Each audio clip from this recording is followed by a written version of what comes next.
교우 여러분 평안하셨나요? 오랜만이죠. 우리가 살다 보면 때로는 원치 않는 손님이 올 때가 있죠. 실패라는 손님입니다.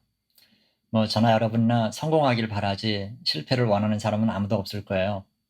그렇다고 안 오냐? 그냥 막무가내로 닥칩니다. 꿈을 갖고 사업을 시작했는데 실패하기도 하고, 청년이나 학생들 같으면 입사 시험이나 대학 시험에 실패하기도 하죠. 전 세계가 겪고 있는 코로나19 사태 역시 인류의 실패를 할 수 있죠. 자연을 비롯한 우리 주변을 관리 못한 대가입니다. 실패했을 때의 마음은 어떻든가요? 물어보나 마나죠. 그 괴로움과 낙담은 본인 아니면 절대 모릅니다. 그냥 그러다 말면 다행인데 그 후유증을 이기지 못해 극단적 선택을 하는 사람도 많습니다. 사실 실패는 실패가 아니에요. 실패 처리에 실패하게 되니까 그게 문제가 되는 거죠. 오늘은 여기에 대한 것을 같이 생각해 보시죠. 말씀 읽어드릴게요. 마가복음 14장 27절에서 31절까지입니다. 예수께서 제자들에게 이르시되 너희가 다 나를 버리리라. 이는 기록된 바 내가 목자를 치리니 양들이 흩어지리라 하였음이니라. 그러나 내가 살아난 후에 너희보다 먼저 갈릴리로 가리라. 베드로가 여짜오되 다 버릴지라도 나는 그리하지 않겠나이다. 예수께서 이르시되 내가 진실로 네게 이르노니 오늘 이 밤 닭이 2번 울기 전에 네가 3번 나를 부인하리라. 베드로가 힘있게 말하되 내가 주와 함께 죽을지언정 주를 부인하지 않겠나이다 하고 모든 제자도 이와 같이 말하니라. 아멘. 여러분이 잘 아시는 말씀이죠. 예수님의 순환일 바로 전날 일입니다. 예수님은 자신은 잡혀갈 거고 너희들은 다 나를 버릴 거다 그러셨어요. 말하자면 제자들의 실패를 예고하신 거죠. 여기에 제자들이 벌떼처럼 일어납니다. 사안이 사안인지라 예민하고 날카롭게 반응하죠. 특히 베드로 같은 경우는 죽을지언정 주님을 부인하지 않겠다 혹은 장담합니다. 다른 제자들도 저도요 그럽니다. 그만큼 제자들은 실패 공포증에 벌벌 떠는 거예요. 그런데 어떻게 됐죠? 이 일은 예수님 말씀대로 진행됐습니다. 그러면 여러분 한번 생각해 보시죠. 제자들의 실패는 선생의 입장에서는 뭘까요? 선생 역시 실패입니다. 그런데도 예수님의 태도는 그리 안타까워하시는 것 같지도 않고 제자들을 원망하는 기미도 없는 것 같은 거예요. 너희가 실패하겠지만 그래도 갈릴리에서 다시 보자. 이런 흉중이신 거예요. 뭐죠 여러분? 실패에 대한 우리 주님의 생각은 제자들이 생각하는 것과는 다르다는 겁니다. 집을 사도 자기 이름으로 등기가 끝나야 진짜 내 집이 되죠. 그와 마찬가지로 실패는 성공이란 집으로 가기 전 반드시 들러야 될 등기소 같은 곳이라는 거예요. 이게 예수님의 실패에 대한 시각이에요. 오늘의 이 사건뿐 아니라 다른 실패의 경과를 살펴봐도 예수님의 이 마음은 똑같아요. 실패를 해봐야 성공의 의미가 있다는 거 아니겠어요? 에디슨은 이 전기라는 에너지를 발명하기 위해서 2000번 정도의 실험을 했다는데 어떻게 보면 그 2000번은 실패의 숫자잖아요. 그런데 실패라뇨? 전 단지 2000번의 과정을 거쳤을 뿐입니다. 그랬다죠. 그래요, 여러분. 진부한 얘기 같지만 정말 실패는 성공으로 가는 한 과정입니다. 절대 끝이 아니에요. 그리고 또 하나, 실패는 그 속에 소망을 담고 있어요. 예수님은 제자들 말에 상관없이 갈릴리로 가겠다 그러시죠.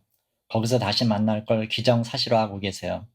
무슨 뜻이냐면 제자들이 실패해도 거기에 아랑곳하지 않으시겠다는 거예요. 제자들을 보세요. 일이 실제 예수님이 말씀하신 대로 돼가니까 정말 죽을 맛인 거예요. 예수님이 십자가에 못 박혀 돌아가시게 됐죠. 당국자들은 제자들까지 찾아 죽이려는 것 같죠. 위기에 처한 주님을 도울 사람은 자기들밖에 없는데 나설 엄두는 못 내겠죠. 아마 그 순환 기간 동안 제자들이 겪었어야 될 마음고생은 이만저만이 아니었을 거예요. 시간이 갈수록 자책감과 상실감, 자괴감, 허무감 이런 것들이 돌을 더해갔겠죠. 그러다가 어느 순간인가는 차라리 예수님과 함께 죽는 게 나을 뻔했다는 그런 생각까지 했을 거예요. 그만큼 괴로움이 컸을 겁니다. 바로 그런 제자들에게 주님은 소망 주시기를 원했던 거죠. 그래서 다시 갈릴리에서 만나자고 했던 거예요. 너희 실패? 괜찮아. 다시 시작하면 돼. 이곳에서 다시 시작해보는 거야. 이런 생각이셨던 겁니다. 근데 정작 우리는 어떠냐? 뉴욕 센트럴파크에 실업자들이 많이 모여있는 데서 어떤 어린이가 게임기를 가지고 노는데 그렇게 행복해 하더라는 거예요. 특히 게임에 졌을 때 fail, 그 실패라는 뜻이죠. 그 단어가 뜨는데 그 뜻이 뭔지도 모르는지 그것만 뜨면 더 즐거워하더라는 거예요. 그래서 어른들이 물어봤대요. 너 그게 무슨 뜻인지 아니? 그랬더니 꼬마 애기가 우리 아빠가요, 이 글자가 뜨면 다시 할 수 있는 거라 그랬어요. 그랬다는 거예요. 제자들이나 우리나 진짜 주님을 믿는다면 실패라는 말이 떴을 때 이 꼬마처럼 아하, 다시 시작하라는 뜻이구나. 아이 즐거워. 이래야 되지 않겠어요? 결국 예수님은 연약한 제자들을 직접 치유해 주시죠. 염치가 없던 제자들은 다 낙향합니다. 그리고 예전에 자기 직업을 찾아서 다시 고기를 잡죠. 그 현장에 우리 주님이 떡 나타나신 거예요. 제자들 모두 민망했겠지요. 특히 베드로 같은 경우는 바닷가 숯불 옆에 앉아 계신 주님을 뵀을 때 억장이 무너졌을 거예요. 자기가 한 짓이 있잖아요. 주님을 부인했던 곳도 숯불 옆이었거든요. 그런 주님께서 어떤 의도하신 숯불이었어요. 뭐죠? 바로 실패한 그 자리에서 베드로를 회복시켜 주시려는 겁니다. 3번 예수님을 부인했던 베드로는 그 자리에서 3번 예수님을 사랑한다고 고백하죠. 이것으로 주님은 베드로의 실패를 상쇄시켜 주셨던 겁니다.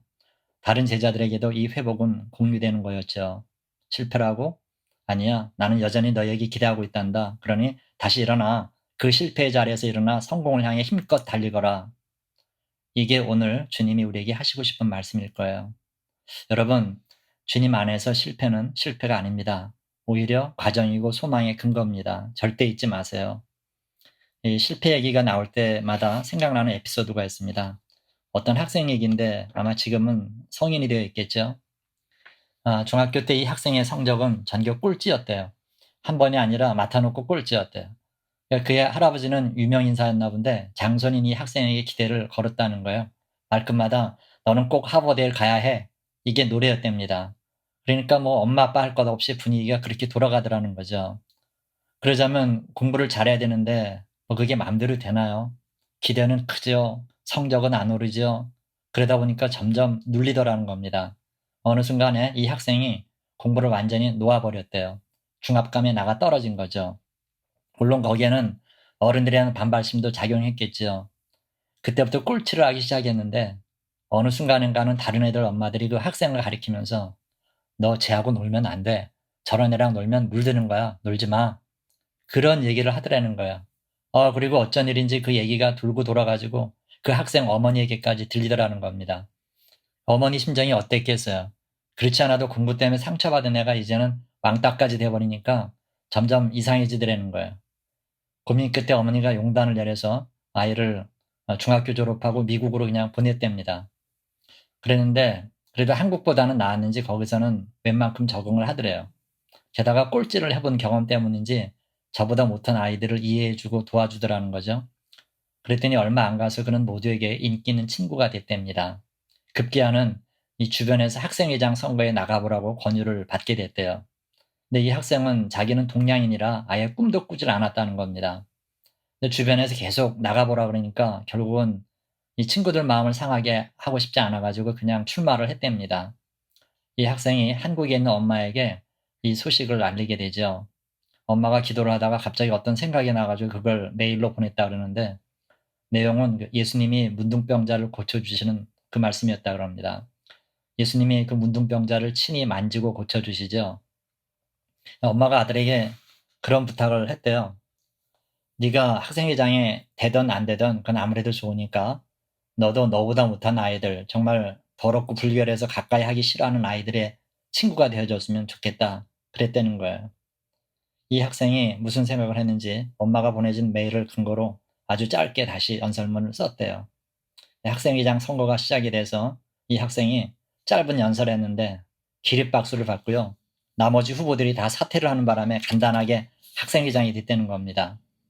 이 미국에서 고등학교 때 학생회장을 하는 경력은 대학 입학 때 상당한 가산점이 붙는다 그러죠. 이 학생은 후에 어떻게 됐을까요? 당시에 하버드를 포함한 아이비 리그 중 한 학교로 갈 수 있게 됐다고 합니다. 인간 승리죠?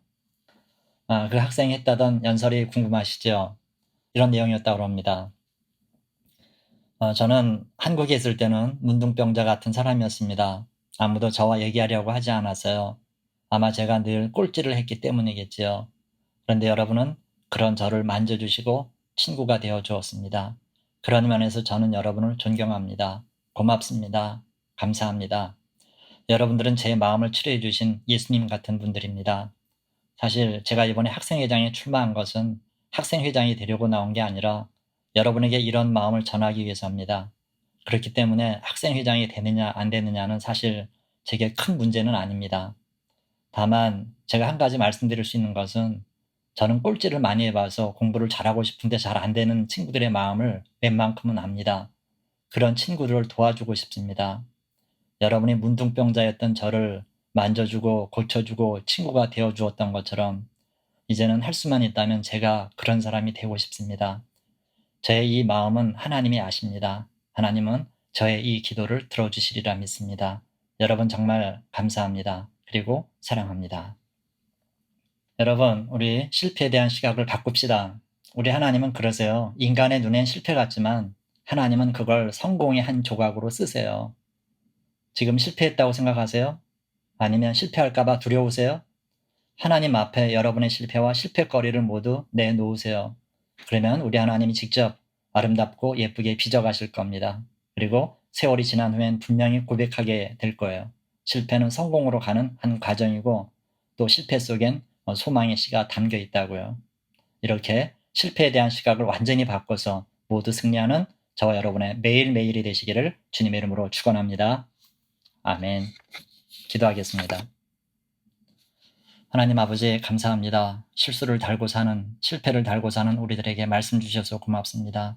믿음의 실패만도 어려운데 코로나19를 대하면서 우리 일상에 이런저런 실패가 많이 생각나는 요즘입니다. 우리로 실패에 대한 시각을 완전히 바꾸게 해 주옵소서. 믿음이든 삶에서든 실패를 두려워하지 않게 하시고 다시 일어날 소망으로 여기게 하옵소서. 또 내 실패로 다른 실패한 사람들을 치유하게도 해 주옵소서. 주님을 믿고 실패의 자리에서 일어나 거침없이 우리 갈 길을 갑니다. 주님 승리케 하옵소서. 예수님 이름으로 감사하며 기도하옵나이다. 아멘.